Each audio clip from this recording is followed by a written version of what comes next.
65 number آیا سورہ فرقان، 64 number آیا والذین یبیتون لربہم سجدا وقیاما والذین یقولون ربنا اصرف عنا عذاب جہنم ان عذابها کان غراما انہا ساءت مستقرا ومقاما والذین اذا انفقوا لم یسرفوا ولم یقتروا وکان بین ذلک قواما۔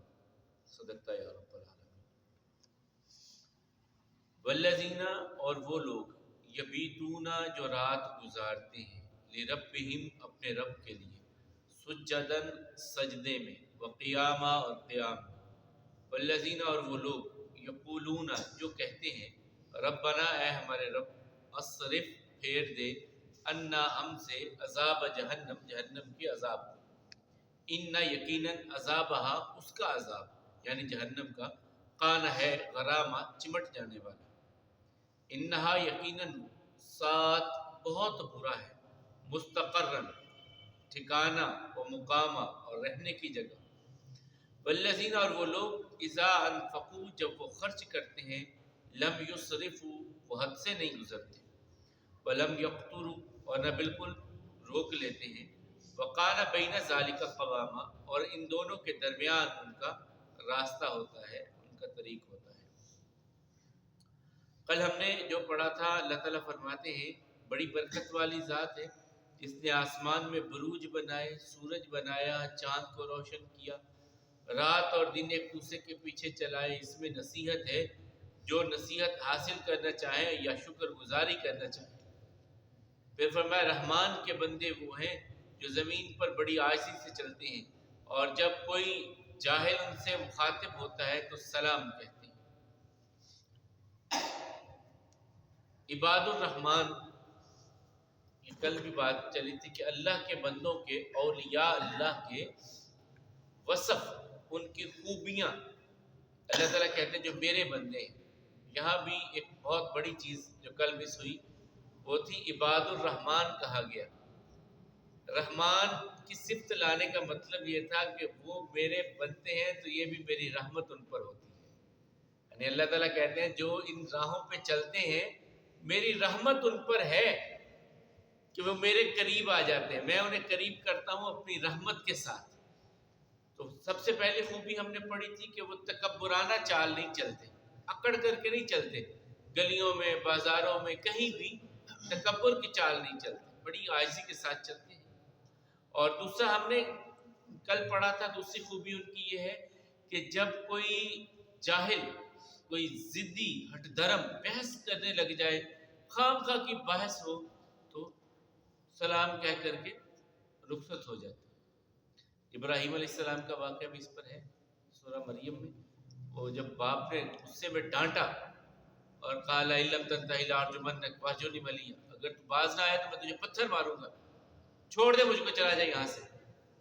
تو اس وقت انہوں نے بھی باپ سے بحث نہیں کی، پھر آگے ضد میں الجھے نہیں، کہا سلام علیک ساستغفر لک ربی، سلام ابا جناب، میں آپ کے لیے استغفار کرتا رہوں گا، آپ نے گھر سے چلے جانے کا کہا میں جا رہا ہوں لیکن میں آپ کے لیے استغفار کرتا رہوں گا، یہ انہوں نے ابراہیم علیہ السلام نے کہا۔ آگے تیسری خوبی اللہ کے بندوں کی اللہ تعالیٰ بیان کریں کہ جو میرے ولی ہیں، والذین یبیتون، وہ لوگ رات گزارتے ہیں۔ بیت کو گھر کہا جاتا ہے عربی میں، اور بیت کا مطلب یہی ہوتا ہے کہ جہاں انسان دن کا تھکا ماندہ کام کاج کر کے آ کر کے آرام کرے تو اسے بیت کہتے ہیں، اسی سے یبیتون کا لفظ ہے رات گزارنا۔ وہ رات گزارتے ہیں لربہم اپنے رب کے لیے، سجدہ سجدے میں، وقیام اور قیام میں، قیام کھڑے ہونا اور سجدہ کرنا، ان دو کیفیتوں کی خاص چیز جو ہے وہ خوبی بیان کی ہے۔ اللہ کے حبیب علیہ السلام ان سے سوال پوچھا سیدہ عائشہ رضی اللہ تعالیٰ عنہ، صحیح بخاری کی روایت، یا رسول اللہ صلی اللہ علیہ وسلم آپ اتنا لمبا قیام کرتے ہیں کہ آپ کے پاؤں مبارک متورم ہو جاتے ہیں، سوج جاتے ہیں، اتنا لمبا قیام کرتے ہیں کیوں؟ آپ کے تو کوئی گناہ نہیں ہے، پھر آپ ایسا کیوں کرتے ہیں؟ تو رسول اللہ صلی اللہ علیہ وسلم نے ایک جملہ کہا وہاں، فرمایا افلا اکون لہ عبدا شکورا، میں اپنے رب کا شکر گزار بندہ نہ بنوں؟ اس نے کہاں یتیم سے اٹھا کر کے زمانے کا سردار بنا دیا، کائنات کا سردار بنا دیا، میں اس کا شکر ادا کرنے کے لیے اس کی بارگاہ میں یہ قیام اور یہ سجدے اور اتنا طویل قیام کرتا ہوں اس کی بارگاہ۔ اور حضرت عائشہ خود کہتی ہیں، کسی نے سوال کیا تھا، آقا کا بتائیں تو صحیح، رکوع سجدے نماز تہجد کی کیسی ہوتی تھی؟ قال لا تسأل عن طولہن وعن حسنہن، سوال کرنے والے مجھ سے نہ پوچھیں، میرے پاس لفظ نہیں ہے کہ میں آقا کی نماز کی خوبصورتی بیان کر سکوں کہ کیسی خوبصورت نماز پڑھتے تھے رات کی، اور کتنی لمبی پڑھتے تھے۔ ان کے سجدوں اور ان کے رکوع کے بارے میں مجھ سے نہ پوچھ، میرے پاس لفظ نہیں ہے کہ میں وہ حسن وہ خوبصورتی آقا کے رکوع اور سجود کی تمہیں بیان کر سکوں، میرے پاس یہ لفظ نہیں۔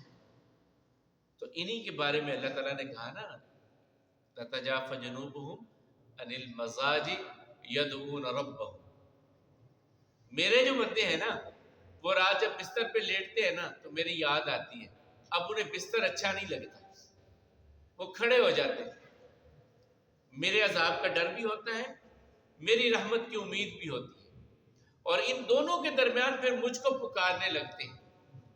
یدعون ربهم خوفا وطمعا ومما رزقناهم ينفقون، اور جو ہم نے ان کو رزق دیا ہے ہمارے نام پہ خرچ بھی کرتے ہیں۔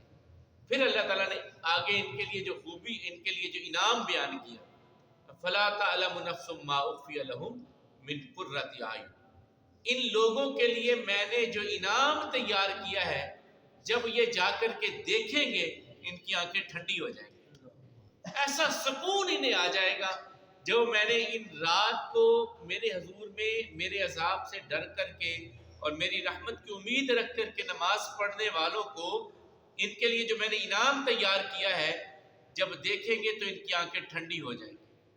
میں نے ابھی ان سے چھپا کر کے رکھا ہے، جب سامنے آئے گا تو پھر انہیں اس کا معاملہ ہوگا۔ اور اسی لیے تو رسول اللہ صلی اللہ علیہ وسلم نے فرمایا کہ اللہ تعالیٰ ایک بندے کو بڑی قسم پرسی کی زندگی گزاری، بڑی فقر و فاقہ میں زندگی گزر گئی، لیکن دین کو نہیں چھوڑا، زندگی اپنی اللہ اور اللہ کے رسول صلی اللہ علیہ وسلم کے احکامات کے مطابق گزارتا رہا۔ اللہ تعالیٰ کہیں گے حساب تو بعد میں کرتے ہیں، پہلے اس میرے بندے کو صرف ایک لمحے کے لیے جنت میں لے جاؤ، پھر واپس لاؤ۔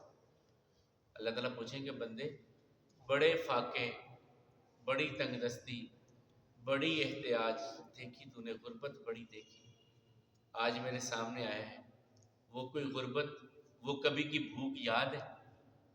وہ کہے گا یا اللہ ایک لمحے کا جنت میں جانا، اس نے ساری تکلیفیں دنیا کی مجھے بھلا دی، مجھے یاد ہی نہیں کبھی مجھے بھوک میں راتیں گزاری تھی، کبھی پیاس میں راتیں گزاری تھی، مجھے یاد ہی نہیں۔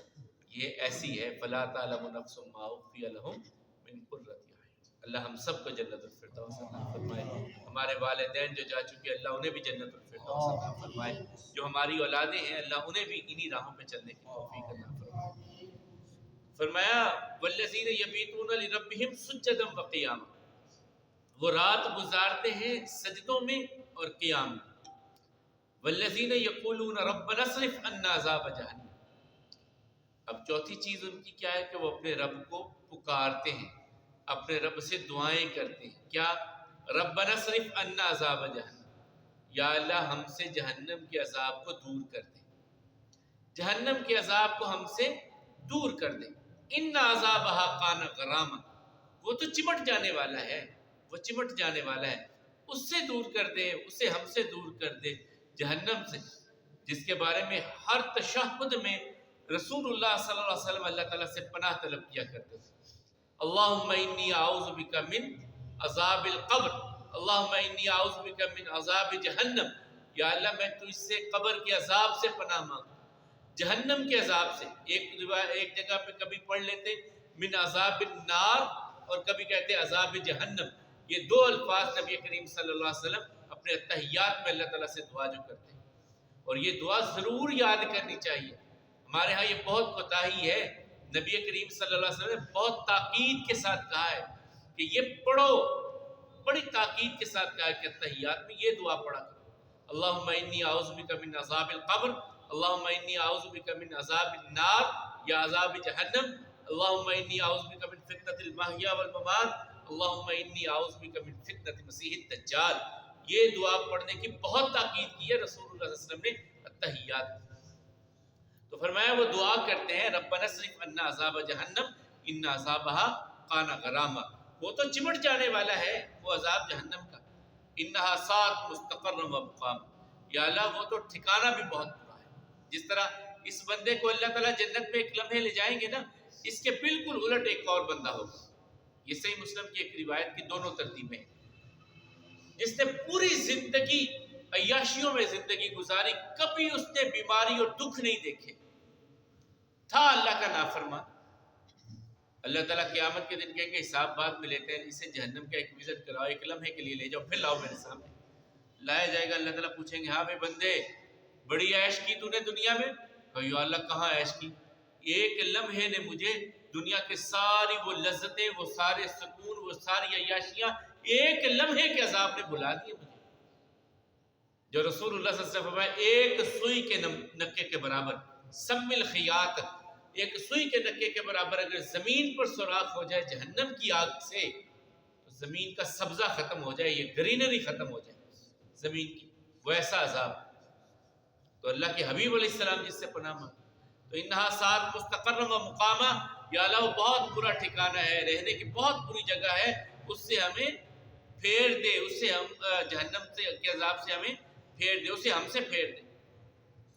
پھر اللہ تعالیٰ نے ان کی ایک اور خوبی بیان کی، والذین اذا انفقوا لم یسرفوا، میرے جو بندے ہیں نا، اللہ تعالیٰ کہتے ہیں جب خرچ کرتے ہیں نا، وہ ایسے ہی نہیں لٹا دیتے، جو آیا سارا ہی لٹا دو، نہیں، ولم یقتروا، نہ بند کر کے جیبوں کو رکھتے ہیں، ایسا بھی نہیں کرتے کہ سب کچھ پھینک دیا لٹا دیا، نہیں، ایسا بھی نہیں کرتے کہ دیا ہی نہیں کسی کو، درمیان کی راہ چلنا، درمیان کی راہ چلنا، وقانا بین ذالک قواما، ان دونوں کے درمیان اپنی زندگی گزار، جہاں خرچ کرنا ہوتا ہے کرتے، جہاں خرچ نہیں کرنے کی ضرورت نہیں ہے وہاں نہیں کرتے۔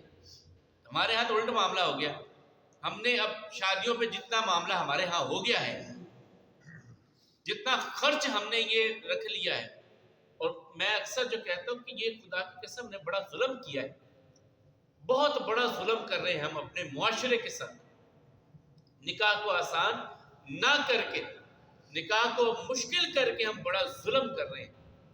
اس کی بہت بڑا معاملہ کیا بن رہا ہے، زنا کے راستے عام ہو رہے ہیں۔ میں اور آپ سوچ نہیں سکتے، آپ جائیے جا کر کے مقدمات دیکھیے کہ کتنے زیادہ اس چیز کے معاملات آ رہے ہیں، بچے مر رہے ہیں، بچوں کو قتل کر دیا، چھوٹی سی بچی کو قتل کر دیا، ریپ کر دیا، یہ ساری وجوہات کیا ہیں؟ ہم نے مشکل ہی اتنا کر دیا، بارات 200 بندہ، 100 بندہ، 150 200 بندہ نہ ہو تو ہم کہتے ہیں بارات کی یہ کیا گئی، اور تانے دیتے ہیں کہ لو یہ دیکھو جی ان کے تو مرگ کا بھی پتہ نہیں چلتا اور ان کی شادی کا بھی پتہ نہیں چلتا۔ محمد رسول اللہ صلی اللہ علیہ وسلم کے قریبی ساتھیوں میں سے ساتھی اور امیر ترین ساتھی، غریب نہیں، امیر ساتھی، عبد الرحمن ابن عوف رضی اللہ تعالیٰ، ان کا میں نے آپ کو بتایا تھا نا، ایک رکعت ان کے پیچھے رسول اللہ صلی اللہ علیہ وسلم پڑھی ہے، یہ صرف ایک صحابی ہے۔ شادی کر لی، شادی کی تو نبی کریم صلی اللہ علیہ وسلم مدینے میں ہیں، انہیں بعد میں پتہ چل رہا ہے کہ عبد الرحمن نے شادی، اور وہ بھی پتہ کیسے چلا کہ عبد الرحمن کے کپڑوں پر زعفران کا کچھ رنگ لگا تھا۔ شادی کی ہے جی یا رسول اللہ، کیسے؟ کہا سونے کا ایک ٹکڑا حق مہر دے کر کے شادی کی۔ تو رسول اللہ صلی اللہ علیہ وسلم اولم ولو بشادی، ولیمہ کر، خواہ ایک بکری ذبح کر کے کر، ایک بکری ذبح کرو اور ولیمہ کر لو، ایک یہ کھانا ہے صرف، اور وہ بھی مرد کی طرف سے۔ بچی والوں پر اتنا بوجھ، پہلے تو مہندی کی رسمیں اب جو بن گئی، اور ہمارے ہاں جو اب ہو رہا ہے وہ جو مذہبی طبقہ ہے وہ قوالی نائٹ کا شروع ہو گیا،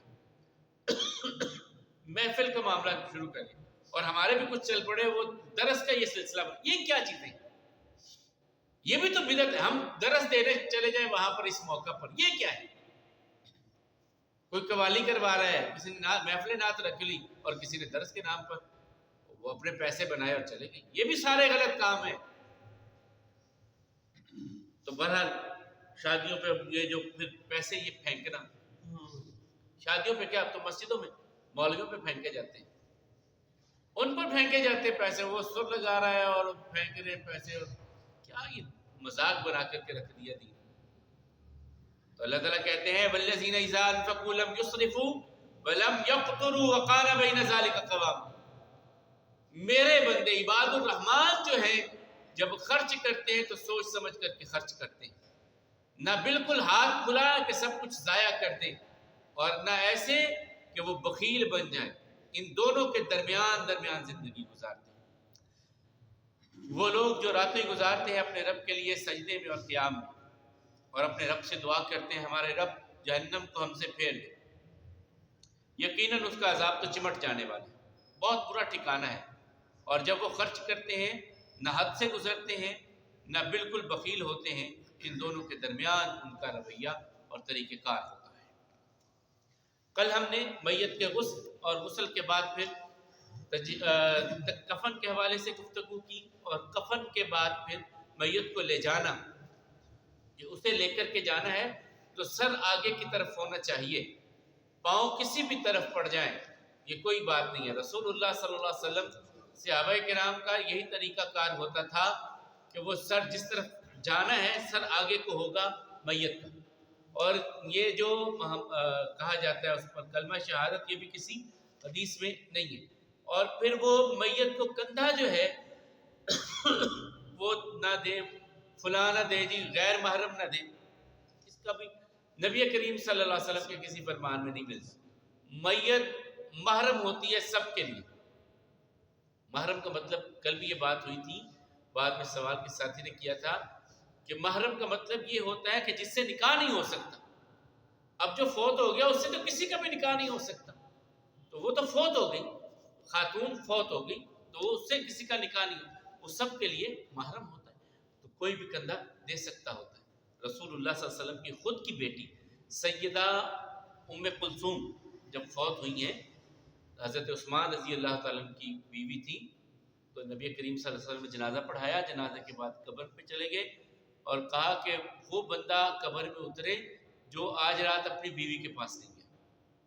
تو سیدنا عبد الرحمن ابن عوف رضی اللہ تعالیٰ اترے قبر میں. اب یہ کوئی محرم رشتہ داری نہیں تھی، عبد الرحمن ابن عوف کی کوئی محرم نہیں تھے حضرت ام کلثوم کے، تو وہ قبر میں اترے تھے حضرت ام کلثوم کے. تو بہرحال اگر ہو تو چلیں، کوئی احتیاط کرنا چاہے تو کر لیں. لیکن اور یہاں پر ہمارے ہاں ایک اور چیز بھی ہوتی ہے، خاتون کا جنازہ ہونا، کہتے ہیں کوئی غیر بندہ چہرہ نہ دیکھے. کاش یہ زندگی میں ہم باتیں کہتے اس جانے والی خاتون کو، ہم زندگی میں اس کی بات، زندگی میں تو سب کو چہرے دکھا رہی ہیں اور جب جا رہے تو کوئی غیر نہ چہرہ دیکھے. کیسا طرفہ تماشا بنا دیتے ہیں، غیر نہ چہرہ دیکھے. ساری زندگی وہ دکھا رہی ہوتی ہے بازاروں میں، گلیوں میں، دکانوں میں، اور آخر پہ وہ اعلان کر دیا جاتا ہے. یہ بھی ہماری دین داری ہے. اللہ ہمارے حال کرے. ہاں، حضرت فاطمہ رضی اللہ تعالیٰ عنہ، ان کو جب بیمار تھی نا، بڑی ایک خواہش تھی کہ جب میرا جنازہ اٹھے تو رات کو اٹھے تو میرے کفن پہ بھی کسی کی نظر نہ پڑے. تو حضرت ام سلمہ نے یا ام حبیبہ نے کہا کہ میں نے حبشہ میں دیکھا تھا، ام سلمہ رضی اللہ تعالیٰ کہ میں نے حبشے میں ایک جنازہ جاتے دیکھا تھا خاتون کا، تو وہ کیفیت بڑی پیاری تھی، وہ نظر نہیں پڑتی تھی. کہا کیسے؟ انہوں نے کہا کہ یہ جو جس طرح یہ چارپائی ہے نا، اس کے اس کنارے اور اس کنارے پر ایک بانس کی چھڑی لے کر کے اسے ایسے گول باندھ دیتے ہیں، اس طرح ادھر بھی اور ادھر بھی. اب اس کے اوپر کپڑا ڈال دیں، اندر میت کا جس طرح آپ کہہ لیں کہ جو تابوت نہیں بنتا، اس ٹائپ کا وہ بن جاتا ہے. چارپائی کے اوپر دونوں چاروں کناروں پر جو ہے وہ لگا کر کے کھجور کی شاخ، اور اس کے اوپر کپڑا ڈال دیں تاکہ اندر میت کا پتہ نہ چلے. تو یہ حضرت فاطمہ رضی اللہ عنہ کا کہ میرے لیے پھر ایسا ہی کرنا، جب میری جنازہ اٹھے تو یہ اس طرح کر کے تاکہ اس پر بھی نظر کسی کی نہ پڑے، یہ ان کا کیا۔ یہ ویسے ہونا چاہیے، میرے ذہن میں ہے، ہم اپنے مسجد کے لیے جو میں نے چارپائی سوچی ہے، ایک تو اس کا کل پرسوں وہ بات آئے گی جب میت کو قبر میں اتارنا ہوتا ہے تو وہ بھی پاؤں کی طرف سے اتارنا چاہیے، سر پہلے اس طرح لے جانا چاہیے، قبر ایسے ہی ہوتی ہے ہماری، تو اس طرح جو ہے وہ پاؤں کی طرف چارپائی رکھ کر کے اس طرح لے کے جانا چاہیے۔ وہ جو ہم سائیڈ سے ہے نا اس میں مشقت بھی ہے، مشکل بھی ہے، میں نے خاص یہ بڑا اس پر دیکھا تھا عرب میں بھی کہ وہ پاؤں کی طرف رکھ کے اس طرح بڑی آسانی سے میت اتر جاتی ہے قبر میں۔ تو چارپائی وہ اگر ہم جو سائیڈ سے کھلنے والی بناتے ہیں، اگر ہم سرانے اور پاؤں کی طرف سے کھلنے والی بنا لیں تو یہ بڑی آسانی ہو جائے گی۔ اور ایک یہ میں نے سوچا تھا کہ یہ بھی انشاءاللہ ہم اپنی مسجد کے لیے ایک ایسی چارپائی بنوائیں کہ جس کی یہ جو خواتین کے لیے ہوگا وہ ایسا ایک سٹینڈ اس کے اوپر ہی آ جائے کہ اگر اس پر چادر ڈال دی جائے تو وہ بھی انشاءاللہ چلیں۔ اس کے بعد پھر جنازے کے لیے آنا، اللہ کی رضا کے لیے آنا، اور جنازے میں جب آپ آ گئے تو وہاں پر دنیا کی گفتگو نہیں، اپنے لیے عبرت حاصل کرنا۔ اور جنازہ جو ہے اگر اللہ کی رضا کے لیے جائے تو رسول اللہ صلی اللہ علیہ وسلم فرماتے ہیں کہ عظیم پہاڑ کے برابر اللہ تعالیٰ اجر عطا کرتے ہیں، ایک عظیم پہاڑ۔ بعض نے پھر اس کی تشریح کوہ احد کے ساتھ کی ہے، لیکن رسول اللہ صلی اللہ علیہ وسلم نے جبل عظیم کا لفظ استعمال کیا، ایک بہت بڑے پہاڑ کے برابر اللہ تعالیٰ اجر عطا کرتے ہیں۔ اب کل ہم انشاءاللہ جنازے کی وہ کیفیتیں، ہاں چلیں تھوڑی سی اس پہ کر لیں۔ یہ جو ہے کہ رسول اللہ صلی اللہ علیہ وسلم سے 9 تکبیرات تک جنازہ، ہم 4 تکبیرات کے ساتھ ہی پڑھتے ہیں، 9 تک بھی رسول اللہ صلی اللہ علیہ وسلم نے جنازے میں تکبیرات کہی ہیں، پھر ہم 4 کیوں کرتے ہیں اس پر کل بات کریں گے۔ اللہ کا ملاکمین صحت اور ایمان والی زندگی ہم سب کو عطا فرمائے۔ قولوا قولی ھذا والحمد للہ، استغفر اللہ لی ولکم ولسائر المسلمین۔